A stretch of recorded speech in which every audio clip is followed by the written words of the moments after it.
الرحمن الرحیم ایاک نعبد و ایاک نستعین۔ میں پہلے تو گورنر صاحب آپ کا شکریہ ادا کرتا ہوں کہ آج آپ نے آرگنائز کیا ڈونرز کو، جنہوں نے یہاں کے آج زبردست کنٹریبیوشن کی۔ میں سارے ڈونرز کا شکریہ ادا کرنا چاہتا ہوں۔ کئی آپ میں سے پرانی شکلیں ہیں جو کہ میں شوکت خانم میں آپ کو کتنے سالوں سے دیکھ رہا ہوں کہ آپ مجھے کنٹریبیوٹ کرتے رہے ہیں، تو میں آپ کا ڈبل شکریہ ادا کرنا چاہتا ہوں۔ میں خواتین و حضرات آپ کے سامنے صرف 3 چیزیں رکھوں گا۔ دیکھیں، ایک قوم کا جو ٹیسٹ ہوتا ہے، امتحان ہوتا ہے، وہی ہوتا ہے جو کہ انسان کا امتحان ہوتا ہے۔ اللہ قرآن میں کہتا ہے کہ میں تمہارے ایمان کو مشکلوں سے آزماؤں گا، کیونکہ مشکل میں ہی انسان کے ایمان کا پتہ چلتا ہے۔ اچھے وقت میں تو سارے لوگ ہی اچھے مسلمان ہوتے ہیں، لیکن جب پریشر پڑتا ہے، ایک بزنس مین ہے، اس کو نقصان ہو گیا، جب برے وقت کے اندر میرے تجربے میں ایک بزنس مین تب تباہ ہوتا ہے، نقصان سے تباہ نہیں ہوتا۔ جب نقصان کے دور میں وہ شارٹ کٹ کرتا ہے، کوئی فراڈ کرتا ہے، کوئی اس نقصان سے 2 نمبری سے نکلنے کی کوشش کرتا ہے، وہ اصل میں اس کو تباہ کرتی ہے۔ جو آدمی برے وقت کو ایک اللہ کی طرف سے امتحان سمجھتا ہے اور پھر اس کا مقابلہ کرتا ہے، وہ ہمیشہ زیادہ تکڑا ہو کے کھڑا ہوتا ہے۔ اور یہ اللہ کا وعدہ ہے انسانوں کو کہ جو اس کے راستے میں کھڑے رہتے ہیں، جو سب سے بڑی کوالٹی ایک انسان کی ہوتی ہے، مشکل وقت میں صبر کرنا، جس میں یہ کوالٹی ہوتی ہے وہ بڑے انسان بن جاتے ہیں۔ اور جو مشکل وقت کے اندر ہاتھ کھڑے کر دیتے ہیں، وہ پھر انہی لاکھوں کروڑوں انسان جو اس دنیا میں آئے اور فیل ہو کے چلے جاتے ہیں۔ تو قوم کا امتحان ہے، یہ مشکل وقت ہے۔ مشکل وقت ایسا ہے کہ کسی کو بھی تجربہ نہیں ہے کہ اس وقت سے کیسے ڈیل کرنا ہے۔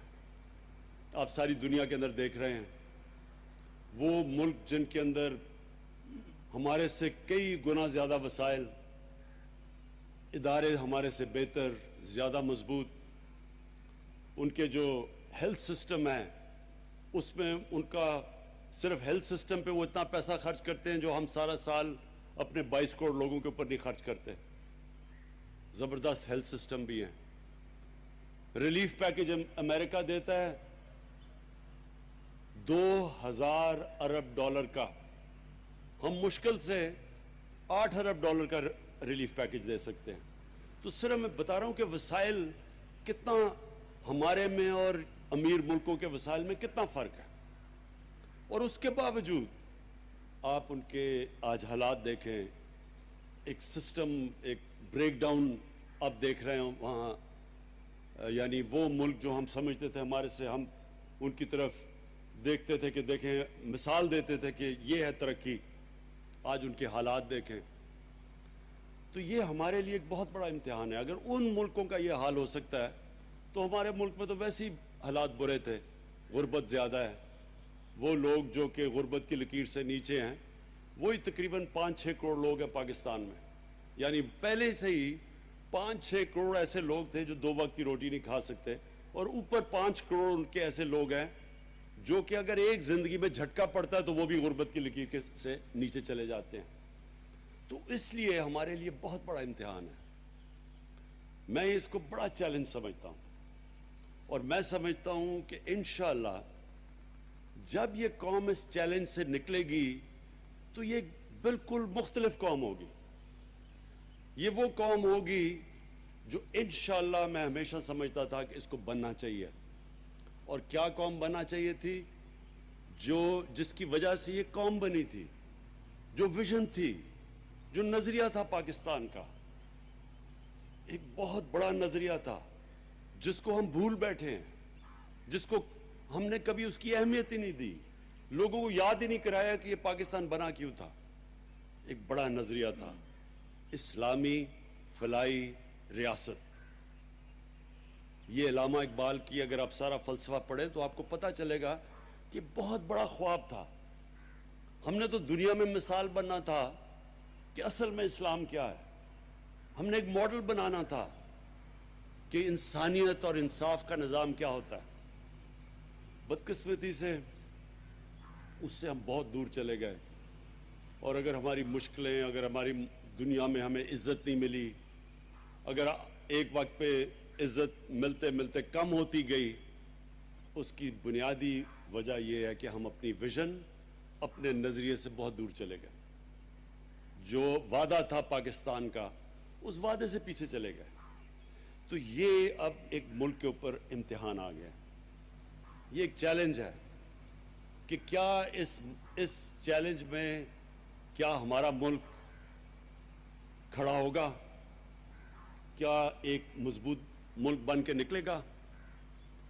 تو وہ کہتے ہیں نا بیک ٹو بیسکس.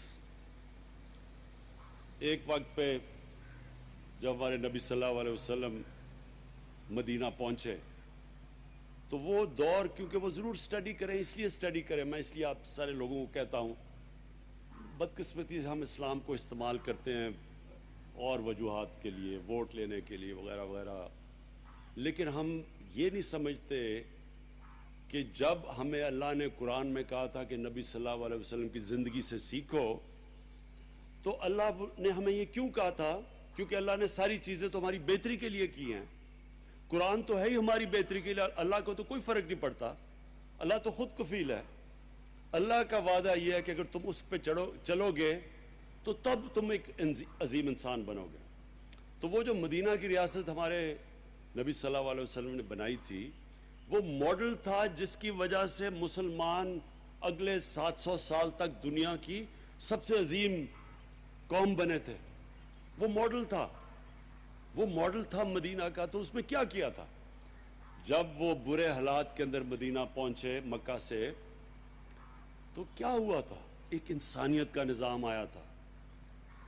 جو مہاجر تھے ان کو، جو انصار تھے ان کو اکٹھا کیا، شیئر کیا، اپنی ریسورسز سے شیئر کرنا شروع کیا. یعنی اس سے بڑا چیریٹی کا کیا کام ہوگا کہ وہ جب آئے تو ان کو سسٹین وہ کیسے کرنا تھا. تو وہ ساری چیزیں جو ہمارے نبی کر رہے تھے وہ ہمارے لیے تھی، ہمیشہ کے لیے سیکھنے کے لیے. پھر دوسری چیز، فلاحی ریاست بنائی. ایک ریاست نے ذمہ داری لی اپنی کمزور طبقے کی. تب تو بڑے برے حالات تھے مدینہ میں، ان کے پاس پیسے بھی نہیں تھے، کمزور تھے لوگ. مشکل سے 5-6 سال تو سروائیو کرتے ہوئے ان کو بڑا مشکل سے سروائیو کیا انہوں نے. تو اس دور کے اندر بھی انہوں نے ایک فلاحی ریاست بنائی. اب یہ ہے ہمارے لیے، ہم نے اگر اس سے نکلنا ہے تو جو ہمارے ملک کی وہ لوگ ہیں جن کے پاس وسائل ہیں وہ کنٹریبیوٹ کریں گے. گورنمنٹ نے جو پیکج دیا ہے پاکستان کی تاریخ کا سب سے بڑا پیکج ہے، اور مزید اور دے گے. جیسے جیسے اب ہم پیسے اکٹھے کریں گے پبلک سے. ہماری اب ساری کوشش کیا ہے؟ ہماری ساری کوشش یہ ہے کہ جو اس سے سب سے زیادہ متاثر ہوں گے اس لاک ڈاؤن سے، کون سا وہ طبقہ ہوگا؟ جو ہم سب جانتے ہیں، جو ڈیلی ویجر ہے، جو چھابڑی والا ہے، جو چھوٹا دکاندار ہے، جو رکشہ چلانے والا ہے، جو سارا دن محنت کر کے گھر آ کے اپنے بیوی بچوں کو کھانا دیتا تھا. یہ سب متاثر ہیں. جو کنسٹرکشن میں ہیں، جو کہ پینٹر ہے، جو ویلڈر ہے، یہ سارے لوگ اس وقت گھر بیٹھے ہوئے ہیں. تو چیلنج ہمارا کیا ہے؟ چیلنج یہ ہے کہ ایک طرف کرونا وائرس بھی نہ پھیلے، کیونکہ وہ بھی ہم ایک اللہ کی طرف سے ایک عذاب آیا ہوا دنیا میں. تو کرونا وائرس بھی نہ پھیلے، لیکن ساتھ ساتھ یہ جو پیچھے رہ گیا، جو طبقہ آگے مشکل میں تھا، ہمارا معاشرہ اس کا کیسے دھیان رکھتا ہے. یہ ہے بیلنس، یہ ہم نے کرنا ہے. یہ چیلنج ہے. ایک طرف ہم کہیں شادیاں، اسکول کالجز بند ہیں ہمارے سارے، وہ جو جدھر بھی لوگ میچز ہیں، جدھر بھی لوگ جمع ہو سکتے ہیں، وہ سب ہم نے بند کر دیا.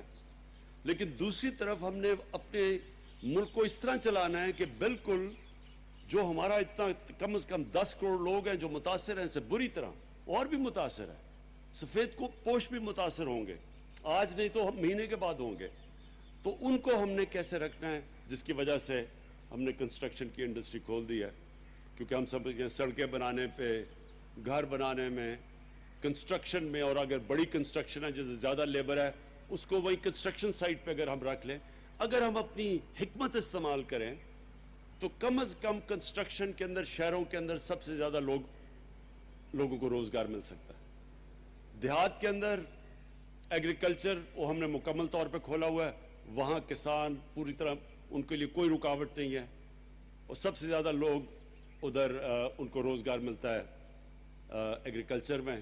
تو یہ دو شعبوں کو کھول کے میں باقی بھی آگے آپ سے انجم آپ سے بات کرنا چاہتا ہوں کہ ہم انشاءاللہ سارے چیمبرز کو ساتھ ملائیں گے، کیونکہ ابھی تو ایک دم لاک ڈاؤن ہو گیا نا، اب ہمارا مسلسل کوشش یہ ہے، ہر روز ہم بیٹھ کے سوچتے ہیں کہ کون سی ہم انڈسٹری کھول سکتے ہیں جس سے یہ دو چیلنج ہے کہ لوگ بھی زیادہ جمع نہ ہو، ہم کرونا کی جنگ بھی لڑ سکیں اور ہم روزگار بھی دے سکیں، ہمارے جو اکانومی ہے وہ بھی چلتی رہے۔ یہ ہے اصل میں چیلنج، یہ ہر روز ہم یہ چوائسز ہمارے سامنے ہوں گی۔ ہم دیکھیں گے کہ اگر کہیں بھی ہمیں پتہ چلا کہ کرونا پھیل رہی ہے تو اس لیے ہم نے یہ جو ہماری ٹائیگر فورس جمع ہو رہی ہے، اب تک کتنے 5 لاکھ بن چکے ہیں ممبر، 6 لاکھ بن چکے ہیں ہمارے ممبرز، یہ جو کرونا ٹائیگرز ہیں۔ یہ کیا کریں گے؟ یہ جب بھی ہمیں اگر پتہ چلا کہ کہیں، کیونکہ یہ ابھی بڑی لمبی جنگ ہے یہ کرونا کی، یہ کوئی کسی کو غلط فہمی میں نہیں رہنا چاہیے۔ میں کئی چیزیں پڑھتا ہوں سوشل میڈیا میں کہ جی پاکستانیوں کو تو بنائی اللہ نے ایسا کہ ہمیں کرونا افیکٹ ہی نہیں کرے گی۔ کوئی اس طرح کی غلط باتیں نہ کریں، کرونا کسی کو نہیں بخشے گی۔ ابھی تک اگر اللہ نے ہمیں بچایا ہوا ہے تو اس کا یہ نہیں مطلب کہ ہم پاگل پن کر کے اور اپنے آپ کو مشکل میں ڈال دیں۔ جو آپ حالات دیکھ رہے ہیں کہ مغرب کے اندر جس طرح کے حالات ہیں، نیو یارک جیسے شہر جو دنیا کے جو ملینئرز ہیں وہ تقریباً کوئی 20 یا 30% جو سب سے امیر لوگ ہیں وہ نیو یارک میں رہتے ہیں، تو وہاں کے حالات دیکھ لیں۔ تو اس لیے کبھی اپنے آپ کو اس غلط فہمی میں نہ رہنا کہ یہ پاکستان میں پھیلے گی نہیں۔ ہمیں بالکل ساری قوم کو مل کے اپنے اوپر ڈسپلن پیدا کرنا پڑے گا کہ اگر اللہ نے ابھی تک بچایا ہوا ہے تو ہم احتیاط کریں۔ ہم مسلسل، ہمارے پاس ڈاکٹرز کی ٹیم بیٹھی ہے جو ڈیٹا دیکھتی ہے، ہر روز صبح ہم ڈیٹا اینالائز کرتے ہیں، جو ہمارا کمانڈ اینڈ آپریشن سینٹر ہے اس میں سارا ڈیٹا دیکھا جاتا ہے، اس کے مطابق ہم اب چل رہے ہیں۔ جدھر بھی ہمیں پتہ چلا کہ کلسٹر ہوگا ادھر ان کو ہم پوری طرح لاک ڈاؤن کریں گے، لیکن لاک ڈاؤن کامیاب تب ہوگا جب ہمارے پاس فورس ہو پوری جو ہر گھر کھانا پہنچا سکے۔ کوئی دنیا میں لاک ڈاؤن کامیاب نہیں ہو سکتا اگر آپ لوگوں کو اندر بند کر کے ان کو کھانا پینا نہ پہنچائے، بنیادی ضروریات ان کی پوری نہ کریں۔ اگر چائنا میں وہ ووہان پروونس میں وہ جیتے تھے جنگ، تو انہوں نے، ہمارے جو سٹوڈنٹس بتاتے ہیں کہ ہر گھر میں کھانا پہنچا تھا، اس لیے وہ 2 مہینے بند رہ گئے۔ تو ہمارے سامنے بھی یہ چیلنج ہے کہ اگر ہم دیکھتے رہیں گے، اگر ہمیں دیکھنا کہ کہیں بھی ہمیں ضرورت پڑی ہے، ہمارے پاس ٹائیگر فورس ہے۔ تیسری چیز میں کہنا چاہتا ہوں کہ دیکھیں میرا 30 سال کا تجربہ ہے اب چیریٹی کا۔ جب میں شروع کی تھی پاکستان میں پیسے اکٹھے کرنے تو شوکت خانم کے لیے، تو صرف ایک نام آتا تھا مولانا عیدی کا، اس کے علاوہ کوئی چیریٹی کا کوئی زیادہ، سارے کرتے تھے تھوڑی تھوڑی چیریٹی، لیکن بڑے پیمانے پہ چیریٹی کا کوئی کانسیپٹ نہیں تھا۔ آج مجھے اتنی خوشی ہوتی ہے کہ کتنے ہمارے سپورٹس مین نے بھی شروع کر دی ہے، اپنی فاؤنڈیشن شروع کر دی ہے، شو بز کے اندر لوگوں نے اپنی فاؤنڈیشن شروع کر دی ہیں۔ ابرار الحق یہاں بیٹھے ہوئے ہیں، انہوں نے بھی ایک فاؤنڈیشن پوری چلائی، انہوں نے سہارا ٹرسٹ۔ یہ بڑی پازیٹیو، یہ ہمارے معاشرے کی سب سے بڑی، اگر آپ کہیں کہ طاقت کیا ہے ہمارے میں، یہ جو خیرات دینے کی، ہم اس معاشرے کے اندر لوگوں میں ایمان ہے، لوگوں کو آخرت کا پرواہ ہوتی ہے، لوگ اس ملک میں پتہ ہے کہ اللہ کا حکم ہے کہ وہ اللہ ہماری آخرت جج کرے گا کہ ہم اللہ نے ہمیں کدھر رکھنا ہے مرنے کے بعد، ڈپینڈ کرتا ہے کہ ہم جتنا اللہ ہمیں نوازتا ہے اس سے ہم اللہ کے اس مخلوق جو پیچھے رہ گئی اس کے لیے کیا کرتے ہیں۔ بیسکلی یہ ہمارا امتحان ہے، کیونکہ ہمیں ایمان ہے پاکستان وہ ملک ہے جو کہ دنیا میں 5-6 ملکوں میں سے سب سے زیادہ خیرات دیتا ہے، اور میں اس کا سب سے آپ کے سامنے کھڑا ہوں، وہ آدمی جس نے سب سے زیادہ پیسہ پاکستان میں اکٹھا کیا۔ لوگ پیسہ تب دیتے ہیں جب ان کو یہ اعتماد ہو کہ جو وہ پیسہ دے رہے ہیں وہ پیسہ صحیح استعمال ہوگا۔ اگر ان کو یہ کانفیڈنس آ جائے اس ملک میں کوئی کمی نہیں ہے لوگوں کی، کھلے دل والے لوگوں کی جو کہ پیسہ دیتے ہیں۔ اب یہ جو آپ کا پیسہ ہے، پہلے تو میں یہ بتا دوں، یہ جو ہم پیسہ اکٹھا کریں گے یہ سارا جائے گا، ہم کیش ٹرانسفرز کریں گے، یعنی ہمارے پاس پورا ڈیٹا بیس ہے۔ یہاں ڈاکٹر ثانیہ بیٹھی ہوئی ہیں، انہوں نے بڑی مشکل سے ایک پورا ڈیٹا بنایا ہوا ہے کہ کون سے لوگ ہیں سارے پاکستان میں جو سب سے غریب ہیں، ان کا پورا ڈیٹا ہے، اور پھر مزید اسی کے اندر جو ہم اس ڈیٹا کو بڑھاتے جائیں گے، یعنی اس میں ایڈ کرتے جائیں گے۔ ہر ڈسٹرکٹ میں پتہ چلے گا کہ کوئی لوگ اگر مس ہو گئے ہیں تو یہ بڑا سائنٹیفکلی یہ ڈیٹا بنا ہوا ہے، اس میں کوئی پولیٹیکل انٹرفیرنس نہیں ہے۔ اس میں جو پیسہ دیا جائے گا وہ صرف اور صرف میرٹ پہ دیا جائے گا، یہ نہیں ہوگا کہ وہ کسی پارٹی کا ہے یا کسی پارٹی کا نہیں ہے، سب کو میرٹ پہ دیا جائے گا۔ یہ جس طرح شوکت خانم میں آج تک کبھی کوئی فرق نہیں کیا گیا کہ جو بھی مریض آتا ہے میرٹ پہ اس کو دیکھا جاتا ہے، جو بھی بھرتی ہوتی ہے وہ میرٹ پہ ہوتی ہے۔ اسی طرح نمل میں، اسی طرح یہ بھی پروگرام بالکل ہم اپنے سارے جتنے بھی ہمارے ایم این ایز ہیں، ایم پی ایز ہیں، ہم سب کو کہہ رہے ہیں اس میں شرکت کریں، اور بلکہ ہمارے ایم پیز اور ایم این ایز کے اوپر بھی امتحان ہے۔ آپ جتنا اس مشکل وقت میں آپ اپنے لوگوں کے پاس جا کے ان کی خدمت کریں گے، یہ ہے اصل میں صحیح پالیٹکس۔ یہ ہے وہ پالیٹکس جب پالیٹکس عبادت بن جاتی ہے۔ بدقسمتی سے جو دوسری پالیٹکس جس سے بدنام ہوئی ہے پالیٹکس، وہ یہ ہے کہ ہم کہتے ہیں کہ ہم عوام کے لیے کریں گے اور کرتے اپنی ذات کے لیے۔